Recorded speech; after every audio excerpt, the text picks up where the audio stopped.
It was a dark and stormy night when the letter arrived. The old house creaked and groaned as the wind howled outside. Emily sat by the fireplace, the only source of warmth and light in the large, drafty living room. She had been alone since her parents passed away a few years ago, and the silence of the old house had become her only companion. The letter was thick and yellowed with age, sealed with a dark red wax stamp that bore a crest she didn't recognize. Her hands trembled as she opened it, curiosity and fear mingling in her heart. A Dear Miss Emily, you are hereby invited to the reading of the will of your late great-uncle, Lord Henry Blackwood, at Blackwood Manor. The event will take place on the night of October 31st, at precisely midnight. Your presence is both requested and required. Sincerely, James Hawthorne, Attorney at Law. Emily's heart raced as she read the letter. She had never heard of a great-uncle named Henry, let alone a place called Blackwood Manor. The date was ominous, the night of Halloween, a time known for ghosts and spirits. Despite her fear, curiosity won out.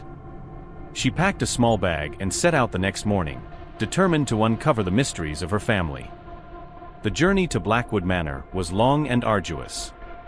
Emily traveled by train, the rhythmic clacking of the wheels lulling her into a sense of unease. The countryside passed by in a blur of dark, twisted trees and fog-shrouded hills. As she neared her destination, the landscape grew more desolate, and the sky seemed perpetually overcast. The final leg of her journey was by carriage, an ancient vehicle drawn by a pair of black horses. The driver was a silent, gaunt man with hollow eyes who offered no conversation. Emily shivered in the cold, pulling her cloak tighter around her shoulders as the carriage rumbled along the narrow, winding road. At last, they arrived at Blackwood Manor. The mansion loomed before her, a dark and foreboding structure with tall, narrow windows that seemed to stare back at her. The iron gates creaked open as the carriage approached, and Emily's heart pounded in her chest. The driver helped her down, and without a word, he turned the carriage around and disappeared into the night. Emily stood alone before the massive front doors of Blackwood Manor. She took a deep breath and knocked, the sound echoing through the still night. A moment later, the doors creaked open, and she was greeted by a tall, thin man dressed in a black suit. "Miss Emily, I presume," he said in a deep, velvety voice. "I am Mr. Hawthorne. Please come in." As Emily stepped inside, the door closed behind her with a heavy thud. The interior of Blackwood Manor was just as dark and foreboding as the outside. The walls were lined with portraits of stern-faced ancestors, their eyes following her every move. The air was thick with the scent of dust and decay, and the only sound was the ticking of an ancient grandfather clock. Mr. Hawthorne led her down a long, dimly lit corridor to a large wood-paneled study. A roaring fire in the hearth cast flickering shadows on the walls. Seated around a long table were several people, all of whom turned to stare at Emily as she entered. "These are your relatives," Mr. Hawthorne explained. "They have also come for the reading of the will." Emily took a seat, feeling the weight of their gazes upon her. Mr. Hawthorne cleared his throat and began to read from a thick, leather-bound book. "To my beloved family," he intoned, "I leave Blackwood Manor and all its possessions. But there is one condition: you must spend one night within its walls. If you can do so, the manor and its fortune will be yours. If not, the estate will be sold, and the proceeds given to charity." A murmur of unease rippled through the room. Emily's heart raced. Spend a night in this haunted place? She glanced at the other faces around the table, seeing fear and uncertainty mirrored in their eyes. "Very well," Mr. Hawthorne concluded. "You may retire to your rooms. The night will soon be upon us." Emily was shown to her room by a silent maid. The chamber was large and cold, with a high, arched ceiling and heavy velvet curtains. A four-poster bed stood in the center, its dark wood carved with intricate designs. She placed her bag on the bed and looked around, her unease growing with each passing moment. As she unpacked her things, she heard a faint whisper. She turned, but the room was empty. Her heart pounded in her chest as she moved to the window and peered out into the darkness. The grounds of Blackwood Manor were shrouded in fog, and the moon cast an eerie glow over the landscape. Suddenly, there was a knock at the door. Emily jumped, her breath catching in her throat. Who is it?" as she called, her voice trembling. There was no answer. She took a deep breath and opened the door, but the corridor outside was empty. She stepped out, looking both ways, but saw nothing but shadows. Returning to her room, she locked the door and leaned against it, her heart racing. She had to be imagining things, she told herself. But the whispering continued, growing louder and more insistent. It seemed to come from the walls themselves, a ghostly chorus that chilled her to the bone. The hours passed slowly.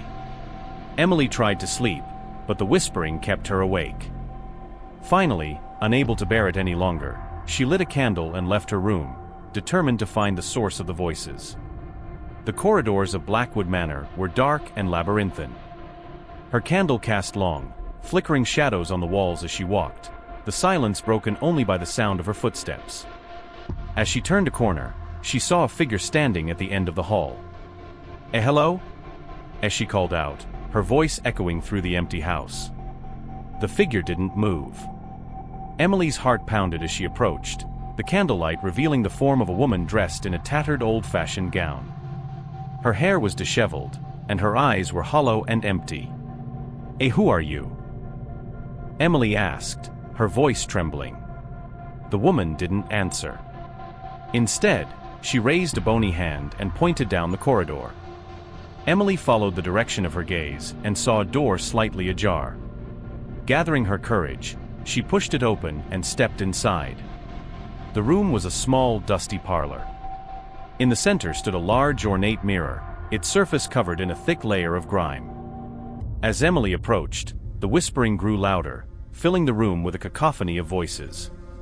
She reached out and wiped away the dust, revealing her reflection. But it wasn't her reflection that stared back at her. Instead, she saw the ghostly figure of the woman, her eyes filled with sorrow and fear. Emily gasped and stumbled back, her heart racing. The woman in the mirror began to speak, her voice a faint whisper that seemed to come from all around. Help me," as she pleaded. Find the key. Set me free." Emily's mind raced as she left the parlor. She had to find the key, but where could it be? She wandered the halls, searching for any clue that might lead her to it. The whispering followed her, a constant reminder of the ghostly presence that haunted Blackwood Manor. As she explored the mansion, she discovered rooms filled with old, dusty furniture and forgotten heirlooms. Each room seemed to hold a piece of the puzzle, but none provided the answers she sought. She found herself drawn to the library, a large room filled with towering shelves of books. One book, in particular, caught her eye. It was a thick, leather-bound volume with the same crest that had been on the letter. She opened it and found a series of old letters and documents, all written in a delicate, flowing script. As she read, she began to piece together the history of Blackwood Manor. Lord Henry Blackwood had been a wealthy and powerful man, but he had a dark secret. He had been obsessed with the occult and had conducted strange rituals in the mansion's hidden chambers. His wife, the woman in the mirror, had tried to stop him, but she had met a tragic end. The key, Emily realized, must be hidden in one of these chambers. She had to find it and put an end to the curse that haunted the manor. As she searched the library, Emily found a hidden door behind one of the bookshelves. It led to a narrow, winding staircase that descended into the depths of the mansion. Her heart pounded as she made her way down, the air growing colder and more oppressive with each step. At the bottom of the stairs, she found a heavy wooden door. She pushed it open and stepped into a large, dimly lit chamber. The walls were lined with strange symbols and occult artifacts, and in the center of the room stood a large stone altar.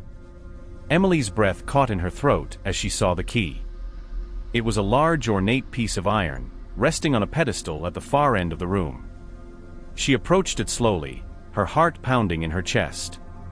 As she reached for the key, she heard a low, guttural growl. She turned and saw a shadowy figure emerging from the darkness. It was a monstrous, twisted creature, its eyes glowing with malevolent intent.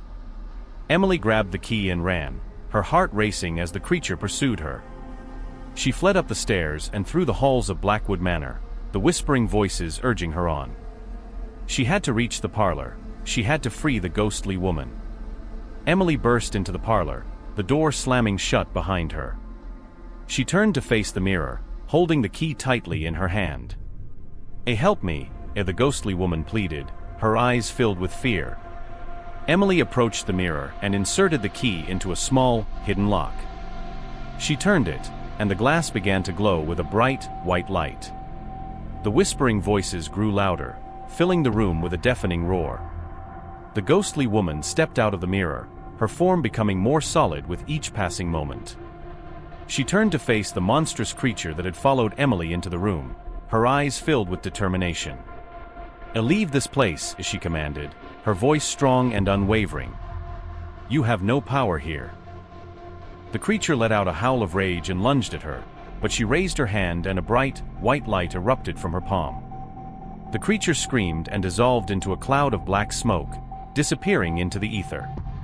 As the light faded, the ghostly woman turned to Emily, her eyes filled with gratitude. "Thank you," as she said, her voice soft and gentle. "You have freed me from my torment." Emily felt a wave of relief wash over her. The whispering voices had fallen silent, and the oppressive atmosphere of Blackwood Manor seemed to lift. "Who are you?" Emily asked, her curiosity getting the better of her. "I am Lady Eleanor Blackwood," the woman replied. "Henry was my husband.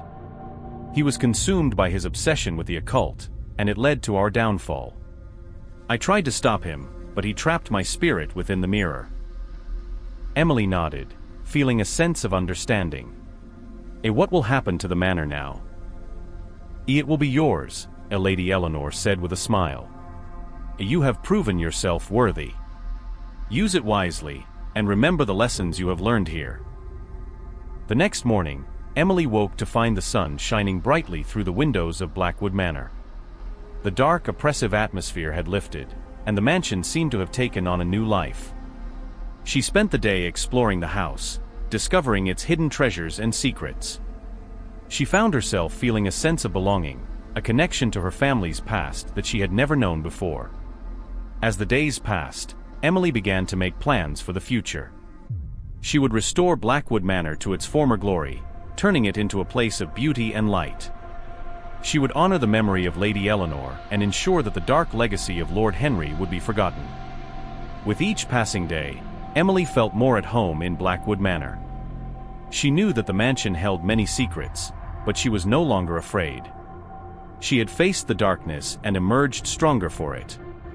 And so the haunted mansion became a place of hope and renewal, a testament to the strength and courage of one young woman who had dared to confront the unknown. Emily knew that the journey was far from over, but she was ready for whatever challenges lay ahead. Blackwood Manor was her home now, and she would protect it with all her heart.